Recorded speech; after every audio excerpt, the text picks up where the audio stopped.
welcome to Childcare Challenge and Dilemma in Daycare. Can you introduce yourself?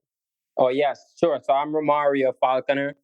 I'm a teacher, currently teaching at a childcare center in the Lower Manhattan region, Hamilton, Madison House. I've been teaching for approximately maybe 4 years now. Mhm. Went to Lehman College for my bachelor's and my master's in education. And yeah. Okay, great. That's awesome. Well, you're right in my field because I'm an educator myself, and so you can relate. Okay, that's great. What I want to ask you, my first question to you is, and I know so much question, but the first one is, how do you build a positive relationship with students and parents to support the learning environment? Yeah, so one of the ways I build those positive relationships between students and parents is by having different family engagement events. And what that may look like for example, for Halloween, we might do a Halloween night, right? Where the parents are invited to the class to do an activity that's maybe associated with the Halloween, right? And maybe even Thanksgiving, right? We might do a catering event where parents are allowed to bring food and we mingle with the parents and we explain to them what Thanksgiving is really about. We also do a read aloud for those students, right? That's connected to Thanksgiving, right? So different family engagement events, to make sure that those families are engaged into the curriculum and what we do at the childcare center. Okay, that's great. That's great. So I guess you have a supportive team of parents then, right? The parents, Yes, yes, yes, absolutely, absolutely. Yep. okay, so not like us. We have some parents that do come out and some parents that don't. Well, that's good when you have parents are involved in your kids' life. And I think that's one of the most, that's what a lot of educators stress, to have parents more involved and more dear for your children, more support, which I know in today's society. And so we have to work two, three jobs. Parents that work, and I have first, second, and third shift, and I have children that don't sleep in their bed, and the parent that don't sleep in their bed, so parents have to work third shift. And the cost of living is so high, and then when they leave here, they go to school, so they just see mom and dad, and mom and dad just for dinner, and then that's it. And we try to encourage more parents to spend more time. Because again, parents are children's first educator, right? Education starts at home. Where parents are predictors, and that's how it learns. Right. And just to add on to that, before you move on to the next question, just to add on to that, for those families that can't make it to those events, we send home like different family engagement packets, right? So for example, we are in association with this program called Jumpstart. And every week Jumpstart drop off some family engagement packets that sent home with those students. And the parents can stay engaged at home, right? Because as you mentioned, families have different work schedule and they have different challenges as well, right? Those packets, sorry, that are sent home, those families can stay engaged at home if they're not able to make it out. So that's also something that we do. That's great. That's great. And since we're in that topic, we have ways for like the parents are like their parents are listening there now, right? And they like to know, okay, how can I, if they have links at home, like activity they could download on the website or off the website that they could download and probably practice it with their kids. Do you have any links for any website that you could give to recommend for any parents? There's different apps and different websites. There's an app. It's called Math Shelf. Uh-huh. Math Shelf. I have to look into it more. I just want to make sure that this is something that the parents don't have to pay for, right? But Math Shelf is one, and also most DOE schools they use iReady. That's great. That's something I'm learning. I'm learning. Guys, providers, they're learning. Okay? Yeah, Things are coming. we send home activity with the kids. Some of us do, some of us don't, but the Yeah. of us that know this is a way we can have parents interact with the kids. By Yes. allowing them, you know what, you understand that you're busy, understand that you can't be here in time, so we really want you to be engaged and to have the children feel not left out. And to say, you know what, my mom did this with me, or my mom and dad, or my dad did this with Right. me. So this is Right. a great way to have parents involved in their kids without being there with your busy schedule that you have. So this educator, Romario as an educator, I like the way how you incorporate parents that with your schedule, you work with your schedule and say, Yes. Yeah. you know what, I work with your schedule, this is how we're gonna do it. And you know what, okay, understand that you have a tight schedule, but you know, make them put Right. follow this book with them, read to them, you know, and Right. say that's it. And we move on to the next question. What do you think are the biggest challenges facing education today, and how can they be addressed?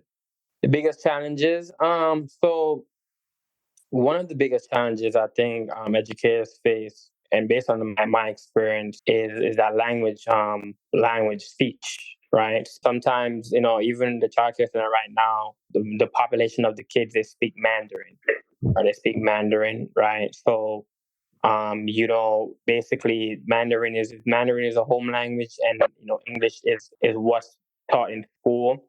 You have that gap right there, so it's kind of bridging that gap between the home language and what is taught in school. And even if that home language is not Mandarin, the home language could be Spanish, could be French, but it's basically going beyond just like the curriculum, but also modifying those lesson plans, modifying the curriculum to have those visuals to really dig deep in regards to closing that gap. Because if these students are not if they're used to, again, to speaking the home language, and not entirely understand the English language in regards to reading and writing, they can fall with between those gaps in regards to where they fall educational wise, right? So then another biggest challenge is also the pay, right? The pay. For example, like childcare, whether it's Head Start or childcare centers, childcare providers. Sorry, there was a huge conflict between you know um, educators really, really voicing their opinions in regards to they deserve to get paid way more, right? And childcare centers, Head Start, providers, they were getting paid. Things change right now though, but they were getting paid significantly lower than even DOE teachers and other teachers out there, right? So that's also a biggest challenge, right? So those are two big challenges, based on my experience and what I've seen across the board. Well, I just agree with you on the point. So, we recently have a bill where I was advocate of a bill, and I also lobbied for that bill. Bill 5002 that was passed recently, and I was there at the bill signing while our governor signed it. And unfortunately, family home child care like myself, we wasn't too into that bill. We in it, but not in it all the way. The bonus that was ending out for childcare centers and for the teachers for the substitutes. They give them like an $1,800 incentive bonus. So like if you have your degree, go back to school or whatever the case is, $1,800 because I know staff shortage in the state of Connecticut. They have a lot of shortage of teacher staff. Where staff the low pay, for example, like family home childcare provider would make right now they're making $5 and $6 an hour. Right, for $6 an hour, adding up. Like if you have your allowed to have nine children for one with a substitute. I don't know, for two, nine for two. It's 9 kids with two, you and the substitute. I don't know how it is from New York. But if we're going to do one, we're going to have six full time and three after. So we have six and three in the state of Connecticut. And we have that where we have to, again, I have my bachelor and now going for my master's. We have that issue that we all face as educators with more funding that we need to input in the system. It's sad that our kids, the children, are the one that's suffering, and we have burnt out that we burned out. Right? It's time that they think that this is really kids you're dealing with, but it's burnout. It's time that it's just overwhelming and dealing with it. Not that we don't love the job. We love everything we do. We love the kids. Love to see them grow. Love their success, and would like to have see them in the future become president one day. Maybe the next Albert Einstein. And that with us putting it into it. And I don't know. I think they recently did a bill in New York where they give you guys some incentives as well, don't they? Isn't there a bill that recently passed? And I know about it. I think we get an incentive if you're in school, but I'm not sure about. I have one for the daycare for the child early education for Head Start, from Head Start and Center. Center based like we have it here, but New York has it first. Right, New York does. You don't own the center, so you work for the center, but the owner of the center. What New York does now, instead of paying, like in Connecticut, they pay at the end of the month. So in New York, instead of paying the centers at the end of the month, they pay them a month, like the whole amount of children you enroll in. So you're like 20 kids.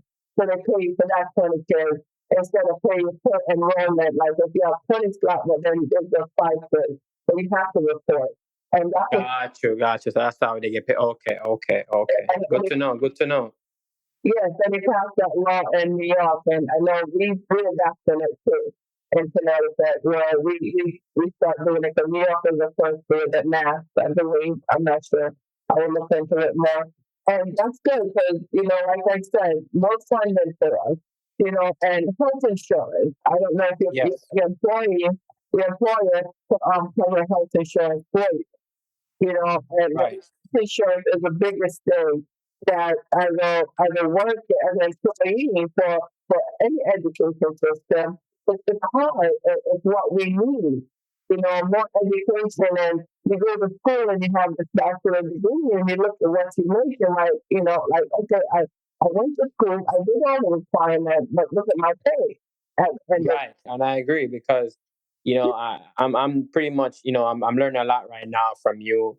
Obviously you've been in the childcare for way longer than me. I just recently got this job maybe 2 months ago. I was talking to my supervisor. I had a one-on-one with her the other day, and she was telling me that they lost a lot of staff because a lot of staff went to DOE because of the pay, right?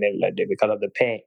But she was saying like there's pros and cons, right? A lot of staff went to DOE because of the pay. Like you said, like you went to school for so many years, and then it's like you're doing all this work, the work, the paperwork, and the responsibilities as an educator, and then you're not getting the pay that you should be, that you deserve, right? So they've been losing a lot of staff because of that. But I know that what she was saying, like there's I guess some flexibility in regards to working for I'm working in childcare, right? I guess she was emphasizing on maybe if you want maybe like 20 vacation, I think they get 20 vacation days and 11 sick days or stuff like that. And you can take them whenever you want, rather than if you're working for the DOE, you'd have to really take your vacation certain holidays and stuff like that.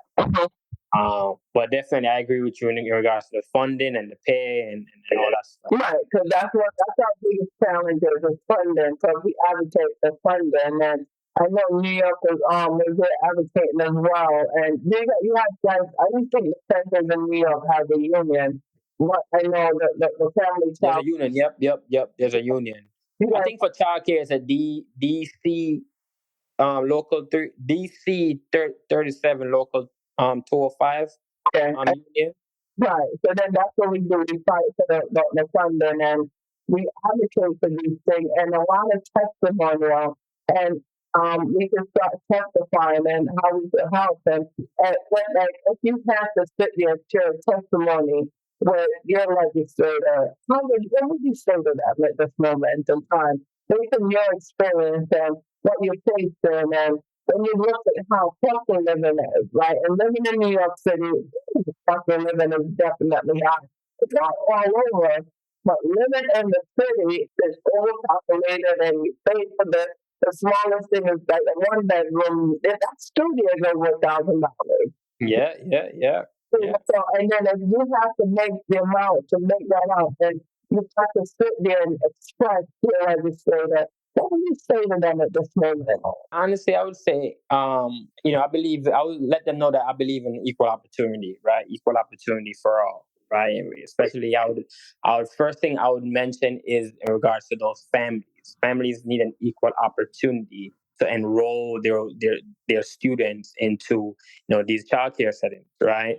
And but equal opportunity, it involves making sure that one family have the opportunity to enroll their students based on maybe the students' abilities, right? So maybe like certain classifications, right? Maybe involving more special education teachers into these settings, right? Or even more providers, right? To reach out to those families that have children that can't fit in that general educational setting, right? And also I would mention, I bring up the responsibilities and the protocols surrounding teachers and educators, right? On a daily basis. The funding for a childcare center shouldn't be based on how many students are enrolled. It should be based on the responsibilities and the teachers not just being teachers, but also reaching out, being there for those families as well, and doing everything beyond just going to the classroom and teaching, right, and stuff like that. So really, even looking at the population of New York, the population of Connecticut, right? Really digging deep, because the higher the population and stuff like that, the more expensive in regards to the living costs, right? And also, again, just creating more opportunities, right? But also, funding as well, like making sure that there's enough money there to fund these childcare settings, right? And not cutting it halfway, like not just doing it halfway, but doing it with fidelity and really thinking things through, in regards to A through Z, in regards to making sure that these children have the best opportunity in regards to being successful with their goals, right? When they even leave childcare and they go to kindergarten and stuff like that. Even with the expenses, you have to look at the food and keep a roof over your head and stuff like that. It's really, really, really a lot to think about. And all that we as educators go through require the stress and sometimes dealing with the parents and then have to go home and be with yourself, be with a husband, a boyfriend, a friend, a son, a father, and you have to deal with this at home and then go home and say, all right, then let me put my take my teacher's hat off and put that to the side. Now I have to be who I was before I step into the workplace today and who I am. So when those time comes for you, when you just have to detox yourself and have to sit there and be like, you know what? It's just overwhelming. How do you handle it? How do you handle those moments? How do I handle that? If it's overwhelming for me, to be honest, I create those memorable moments, right? And those memorable moments, it includes, doing hands-on activities with my students, right? Taking pictures, taking videos, putting it on the bulletin board to really reflect, right? Showing their work, really reflecting on, how, where they are and where they were actually and where they are right now, right? And also doing just basically being passionate about it, be just loving what you do, loving those students for who they are. It doesn't matter if they have a classification or not. It doesn't matter if they have a roof over their head or not. But going beyond just being their teacher, but also being their leader, being their role model, right? That's what keeps me going. That's what keeps me going over those hurdles, going over those bumps, right? And for me, as being a male teacher, a lot of these students, they don't have a male figure, a father figure in the home. maybe not even at home, but around them to really, teach them the right things, to tell them positive things, give them encouraging words, right? They don't have that, and they really, them. I want students to feel happy. I want them to feel that when they leave school every day, when they leave the childcare center every day, I want them I want them to come back. I want them to feel happy about coming back, right? And even showing them love by giving them hugs, giving them high fives, right? Even doing a handshake with them, right? That's what really gets me over those overwhelming moments, those overwhelming circumstances, right? Being an educator, being a teacher, whether in a childcare, whether in a DOE, whether in a charter school setting, private school setting, doesn't matter. It's not an easy job. It's not an easy job. It's a job that's it's tiring, right? It takes a lot of work. One of the questions you asked in regards to family engagement also includes making those positive phone calls, right? If one of your students did exceptionally well for an assessment, or you've seen growth, right, with one of your students, you're able to really make that positive phone call to those families and say, hey, so and so really, really, put a smile on my face today, because this is what happened, and I'm really, really impressed with how engaged you have been in that student's life, and I'm really, really, reaping the benefits of being a true passionate educator, right? So that's what keeps me going, in regards to the responsibility, like the paperwork, and dealing with leadership. Every educative experience is different, right? But in regards to those memorable moments that keep me going, that's what I really look forward to and focus on. Well, you answered my question, because my question is going to be about how do you stay motivated and inspired as a teacher, especially during Yeah, the challenging times. But you already went into it, and I like how you said that seeing the smile in these children's faces and be that role model, that fatherly figure, that uncle, that dad, that brother, that friend, figure in those children's life, and that's what we stress most, because a lot of people, they think about educating, whether you teach in college, middle school, primary, basic school, secondary school, whether you teach in, pre-K, Head Start, family childcare setting. If that's those kids, we don't know what those kids go through at home. yeah, And absolutely, absolutely. motivate us when those kids come in that smile and that best to be around, and those kids don't want to leave, and you're like, you know. And Yeah, yeah, yeah, I tell the kids, I have a parent who called me, listen to me. So I'm like, well, I'm like, put me on the phone, and automatically the rest. And I have a parent earlier today that her I'm sorry, I had the baby since she was 6 weeks old, and now she's going into pre-K. And I looked at her and she said, I don't want to leave you, and I just pick her up to her, that pick her up. right, right.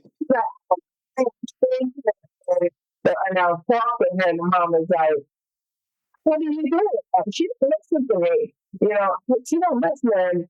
She's like, you going to be there in school? So I tell her, do it in August when she goes to school. I'm going to be on the phone with her. So my mom didn't chat me so I could talk to her, and she go off to school so you can see her. And those moments make us Yeah, happy. Those moments motivate us.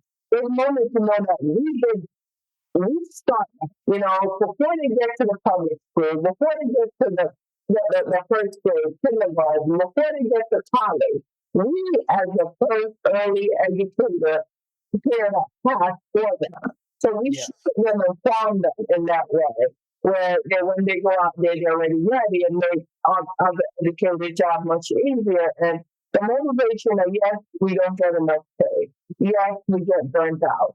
Yes, we get to the time where we got we pulling our hair. But when we think about our job, our babies, I call them my babies when they get me, because I would give my life for them as well as I know you will too. It comes to when you give up your life, and that's what educators does. We educate, we give our life for that. And I have a parent one time your parents would like, okay, she didn't want her child to have any form of dirt on them whatsoever. So she was playing outside and we played like in the mud and everything, and she came and she seen him really muddy. And this lady went off, okay? He threatened the whole. I had to put the kids on and knock everything down. And like Wow. he was like, he threatened the whole kids, and the kids were scared. And I'm like, if I have to give my life, that's what it's going to come down to. That's what it is. So even though we're not in the public, I'm not in the school setting, it's happened a family home because we deal Yeah. with people of different mental status, and different levels.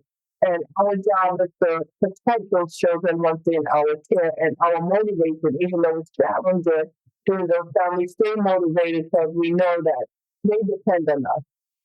We don't Yes. know what they go Yes, they on. do. We don't know what they're going on with us. We're not in their house. So the little time that they deal with us, they're out. So we try to make them as happy as possible so they look forward to coming back the next day. And that's what I like. And that's what our job is. Our job as an educator, we so positive, we so support, we motivate these kids, we shape them to society Yes. ready. And that's what I would like our legislators to know that we need more funding because we're not just the educator that's behind the desk Yes. Yes. Yes. sit there and be like, okay, 1 plus 1 is a bread and blue, we do more. We're a role model, we're a mother, we're a father, we're an uncle, we're a best friend, Yes. we're Yes. a life.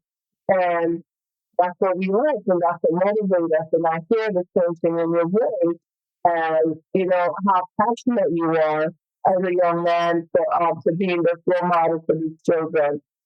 I hope you could go on to, public school at high grade one day. I was like to bring you back when you saw that. But see, Yeah. Yeah. friends at a higher level, because Yes. they're challenging and things go on, they're challenging. But I go up to 12th grade, and I go up to, what is it, 6th grade? 8th grade. I have kids up to 8th grade here. Going into high school, right? 13 going into high school. And believe me, when they get that age, it's punching. Yeah. Yeah. It's, No joke. you have to be ready for it, but we still love what we do. And we still have to be that educator. We still have to be that one for them. We still have to put on a teacher's cap or dad cap or mom cap or sister or brother cap or best friend cap. We form that special handshake with them that, when they come in and that one. And that's all right. And I thank you. I thank you.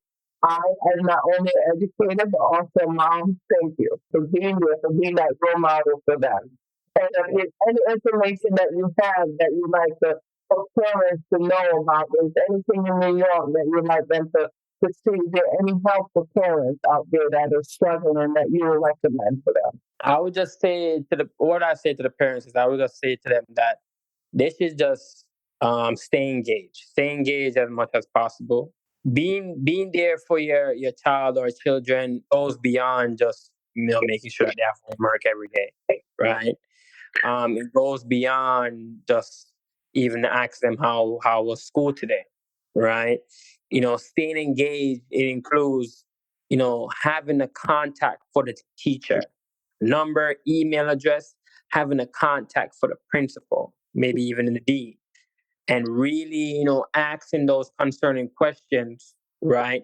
Really asking those concerning questions that involves maybe the curriculum, maybe involve the dress code policy, maybe involves, the behavior consequences, anything that involves their child or children attending that school, attending that childcare, right? Center. So staying engaged and also learning. I always say this, right? Learning starts at home. When I was growing up, even before I moved here from Jamaica, which was like maybe 14 years ago, my parents pretty much um always been involved in my education. My mom, when I was in Jamaica, she made sure that every night my homework was done, whether or not I was tired or not. She was involved, she was included, she had the contact for my teacher, and she made sure that she was involved in my learning. She was like a reteach at home, right? And learning for me started at home. That's how I was able to do so, do exceptionally well from a young age up until I became a young adult, right?